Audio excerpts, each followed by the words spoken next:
Welcome to triple R news. కేంద్ర రాష్ట్ర ప్రభుత్వాలు వ్యవసాయ కార్మికుల సంక్షేమాన్ని గాలికి వదిలిపెట్టాయని ఏఐపీకేఎంఎస్ రాష్ట్ర ప్రధాన కార్యదర్శి పి రామకృష్ణ అన్నారు.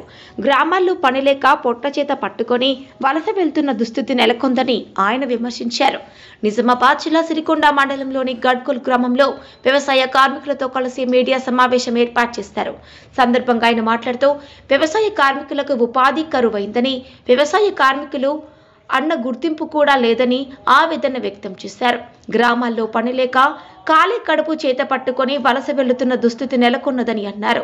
కేంద్ర రాష్ట్ర ప్రభుత్వాలు వ్యవసాయ కార్మికుల సమస్యలను వెంటనే పరిష్కరించాలని ఆయన డిమాండ్ చేశారు.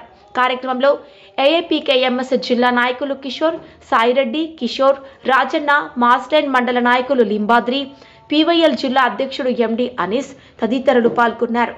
ట్రిపుల్ ఆర్ న్యూస్ రిపోర్టర్ ఎం రాజేశ్వర్, మండలం సిరికొండ, జిల్లా నిజామాబాద్. 60 లక్షల మందికి పైగా 2011 లెక్కల ప్రకారం వ్యవసాయ కూలీలు ఉన్నట్టుగా ప్రభుత్వం ప్రకటించింది.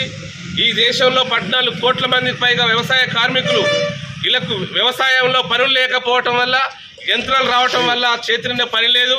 వీళ్ళని ఆదుకోవాల్సినటువంటి బాధ్యత ప్రభుత్వాలపై ఉందని చెప్పి పెద్ద ఎత్తున దేశవ్యాప్తంగా ఆందోళన చేస్తున్నటువంటి క్రమంలో మొన్న ఎన్నికల్లో గెలిచినటువంటి రేవంత్ రెడ్డి ప్రభుత్వం అధికారంలోకి రాగానే 100 రోజులలో వీళ్ళందరికీ జీవన భృతి ఇస్తారని అధికారంలోకి వచ్చి 300 రోజులు గడుస్తున్నా కూడా వీళ్ళందరినీ ఐడి కార్డులు ఇచ్చి వీళ్ళందరికీ జీవన భృతి ఇవ్వటం లేదు. ఇప్పుడు 9వ తారీఖు నుంచి అసెంబ్లీ నడవబోతున్నటువంటి సందర్భంగా వ్యవసాయ కూలీలను ఆదుకోవటం కోసం వీళ్ళందరికీ జీవన భృతి ఇచ్చే విధంగా చర్యలు చేపట్టాలని, బడ్జెట్ కేటాయించాలని అఖిల భారత వ్యవసాయ కార్మిక సంఘం తరఫున ప్రభుత్వానికి విజ్ఞప్తి చేస్తున్నాం. ఈ నెల 27వ తారీఖు నాడు తహసీల్దార్ కార్యాలయంలో మేము ఎంతమంది కూలీలమో వాళ్ళందరికీ కూడా లిస్టు కూడా తయారు చేసి జిల్లా కలెక్టర్ గారికి పంపుతాం. ఈ కార్యక్రమానికి వ్యవసాయ కార్మికులందరూ, కూలీలందరూ కూడా పెద్ద ఎత్తున వచ్చి హాజరయ్యి వ్యవసాయ కూలీలను నమోదు చేయించుకోవాలని విజ్ఞప్తి చేస్తున్నాం, పిలుపునిస్తున్నాం.